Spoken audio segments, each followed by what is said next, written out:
For this thrilling episode, we're going to be tackling Minolta 16QT, the sub-miniature camera made by Minolta. When I got this, the advance didn't work. It would stick. It was in its wound position, but the shutter wouldn't fire. You could press it and it would only go down so far. And it took a little bit, but I figured out what the problem was with this one. It could be a multitude of problems, but I'm going to show you what I found wrong with this one. So without further ado, I'm going to take the wrist strap off. Now there's only 3 screws that hold the top on, and I found out the unfortunate way that they're all 3 different lengths, so you may want to keep track of that. There's one that holds a little screw-in doodad that your wrist strap goes into. The next one is right next to it.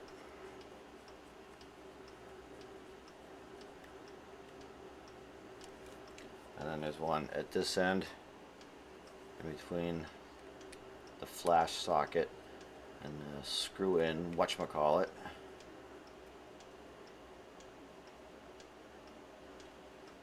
That your hot shoe mounts to. So taking out those 3 screws, and I've already done this, so I'm just going to show you what I did. It takes a little bit of fiddling, but the top will just slide off if you're slow and diligent with it. Let me try to get some decent light on this.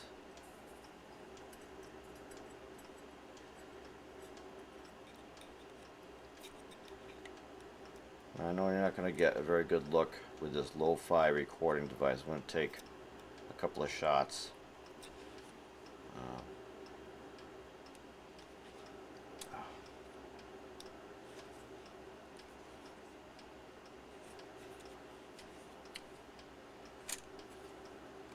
With my phone and add them at the end, and you can see where the little loop is coming up from that screw. And there's also, and I shouldn't have glued it down because I knew I was going to be doing this. There. You've got, that's the shutter button. Make sure you don't lose that. There's a little flappy thing here that goes under the edge of the film advance. I've already re-glued it. Chances are, if yours hasn't been fiddled with, it'll fall off and you'll have to re-glue it yourselves. So, and that's it. And the top opens up, and you can see all the stuff that makes this thing do the magic that it does. Here was the problem. If you advance the film, this is after I got the top off, you could advance the film, and what was happening was this little fork would not, I don't know how to, this little fork here, if you watch it, it would stay in that position. That prevents the shutter from being released. So this fork, once you would fully advance the film, it wouldn't snap back like it's supposed to. Now it took some fooling around and some guesswork, but what I found was right here at this point. I don't know what this is. It's a little brass eccentric that appears to be adjustable. It's got a screw in the middle of it. It has a divot. In this case, it happens to be in the 6 o'clock position. and apparently it does have some adjustment.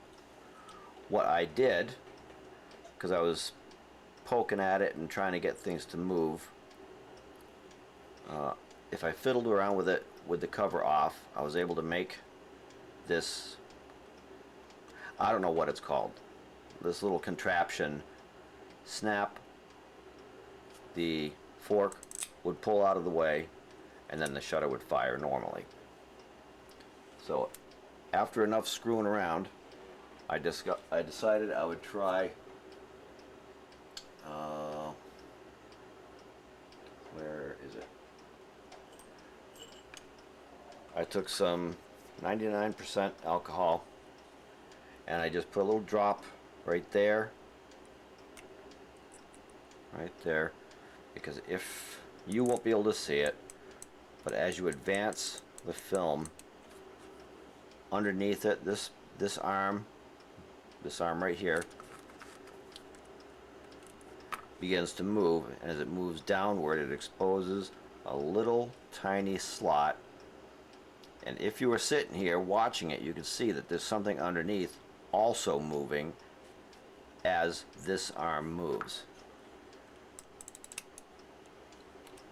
So what I did was, I took my eyedropper, I put a drop of alcohol there, and I worked it a little bit, and like magic, it started to work again. Now you can see, if you watch that arm, you can see it's coming down. It reaches its zenith point, and then it goes back up, and that fork pulls out of the way. There was something, some dirt or something in here. I took my canned air, I dried the alcohol up, I hit it with the alcohol again, I dried it up, and as soon as the alcohol was dry, it would continue to stick as it had before. So I took a drop of just some super light, I don't know what this stuff is, it's lubricating oil, it's super light, super clear, and I put a little drop there, and then I just worked it a few times, and it's worked fine ever since. Now, there's a bunch of videos online of how to do a bunch of other things, like adjust the shutter speed if your shutter speed is screwed up. This one didn't happen to be. Everything else is working, including the electronic meter, which is just two lights that are in the viewfinder. So there's plenty of good, if not better, videos showing you all kinds of other things. But if you have a camera, or as I did, bought a camera knowing that it was wound but wouldn't fire, that is a potential problem. There's a whole lot of things here that have to work in harmony. And now they do. And you probably can't see that either, but the shutter's working.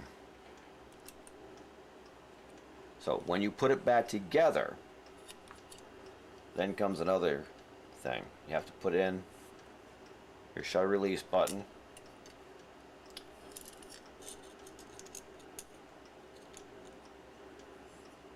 and then working upside down,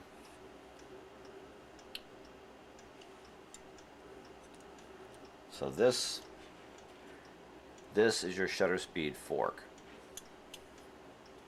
Moves it between 250th and a 30th of a second. It wants to, let me double check myself to make sure I'm not telling you wrong.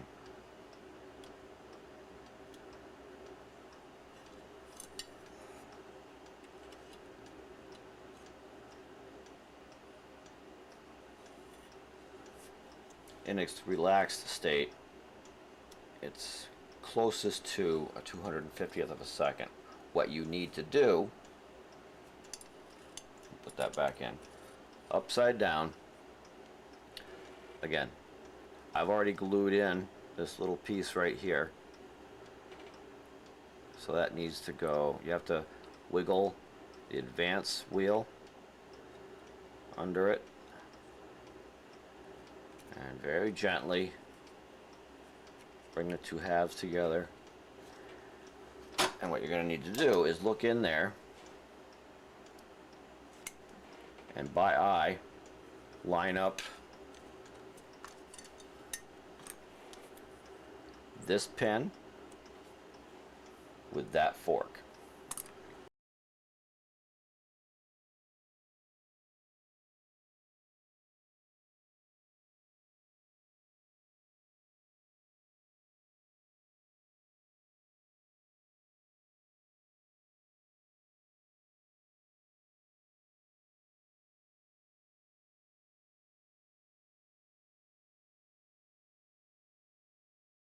So I go through the motions again here. Wiggle that under there because I don't want to unglue it. Got to make sure the end pins go into their little slots.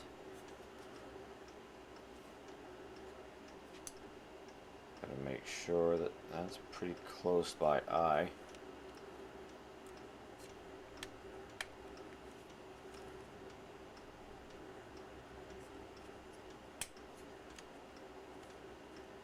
Oh, I missed.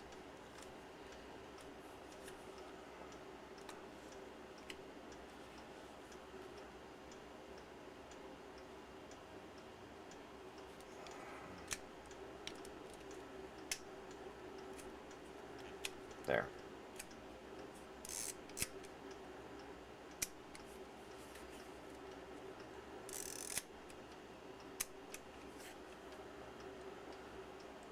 And there you have it.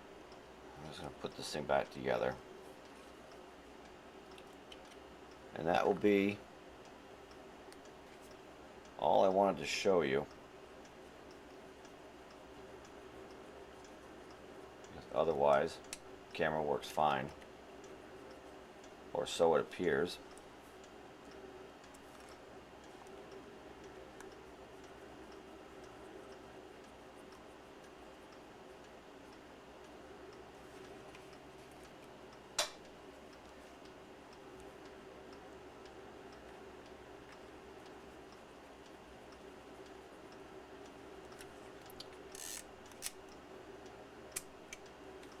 Just like that.